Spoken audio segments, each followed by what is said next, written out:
India गठबंधन थोड़ा थोड़ा बिखर रहा है। बंगाल में ममता बनर्जी, पंजाब में केजरीवाल, बिहार में नीतीश सरकार कांग्रेस से गठबंधन से कन्नी काट रहे हैं, लेकिन दक्षिण भारत से कांग्रेस को कहीं कोई कष्ट नहीं है। डीएमके के साथ कांग्रेस के अलायंस वाली बातचीत 28 जनवरी से शुरू हो जाएगी।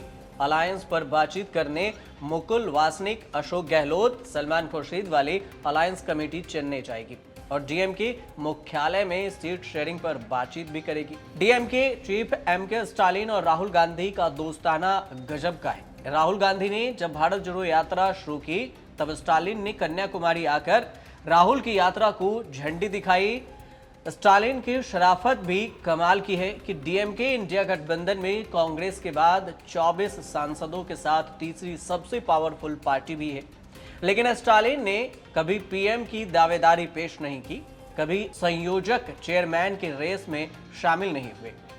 डेक्कन हराल्ड की एक रिपोर्ट के मुताबिक कांग्रेस चाहती है कि 2019 के सीट शेयरिंग फार्मूला ही 2024 में भी लागू हो। कांग्रेस ने 9 सीटें लड़कर 8 सीटें जीती थी। 2021 में डीएमके ने यह कहकर कांग्रेस को सिर्फ 25 सीटें दी थी कि ये राज्य का चुनाव है, ज्यादा से ज्यादा सीटें लड़ने में डीएमके का फायदा है। तब कांग्रेस मान गई थी, लेकिन लोकसभा चुनाव में कांग्रेस वजन बनाए रखना चाहती है। पुडुचेरी की सीट भी कांग्रेस ने जीती थी, इसलिए वो भी उसके कोटे में जा रही है। पूरे देश की राजनीति में सिर्फ इस समय सबसे पुराना अलायंस कांग्रेस और डीएमके का ही है जो चल भी रहा है। पहली बार 2004 में सोनिया गांधी और करुणानिधि ने मिलकर अलायंस बनाया था। 2004, 2006, 2009, 2019 और 2021 में अलायंस की जीत हुई। जब अलग रहे तो फायदा एआईएडीएमके को हुआ। 2014 में अलायंस नहीं होने से जयललिता ने अकेले एआईएडीएमके को 37 सीटें जिता दी थी। 2019 तक न तो करुणानिधि रहे न जयललिता। स्टालिन राहुल गांधी ने मिलकर तमिलनाडु में बीजेपी के एनडीए को दूर रखा। 2019 के चुनाव में भी कांग्रेस डीएमके साथ मिलकर चुनाव लड़े थे, तो क्या तहलका मचाया था ये भी सबको पता है।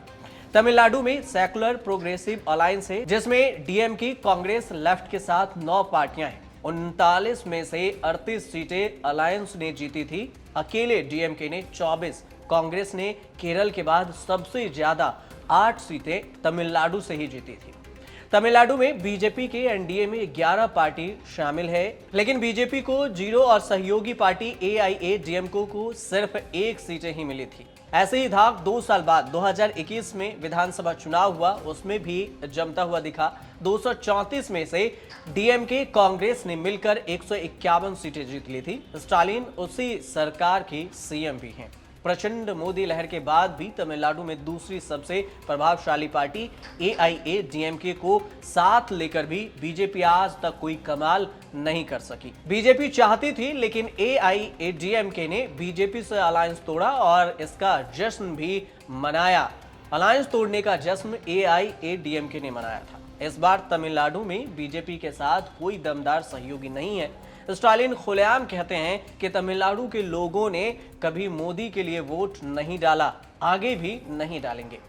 तमिलनाडु डीएमके और कांग्रेस के लिए बहुत मौका है। तमिलनाडु में लोकसभा चुनाव के लिए जो ओपिनियन पोल्स आए उसमें भी डीएमके कांग्रेस की प्रचंड जीत का अनुमान लगाया गया है। दिसंबर में टाइम्स नाउ ने एक ओपिनियन पोल किया था, जिसके अनुसार से यह अनुमान लगाया गया था कि डीएमके कांग्रेस का गठबंधन 39 में से 36 सीटें तक जीत सकता है। डीएमके को 20 से 24 सीटें मिल सकती है और कांग्रेस को 10 से 12 सीटों का अनुमान बताया था। एआईएडीएमके को 3 से 6 और बीजेपी को 1 सीट मिल सकती है। अक्टूबर में इंडिया टीवी सीएनएक्स ने ओपिनियन पोल किया, इसमें भी ट्रेंड लगभग ऐसा ही रहा। हालांकि डीएमके से इस बार कांग्रेस को थोड़ा झटका लग सकता है। सनातन धर्म पर स्टालिन के बेटे उदयनिधि ने बेधड़क अनाप शनाप बयानबाजी भी की। बीजेपी ने उसको जमकर मुद्दा भी बनाया, लेकिन दोनों पार्टियों ने इसको अलायंस के आड़े नहीं आने दिया है। आप देखते रहिए न्यूज़ तक।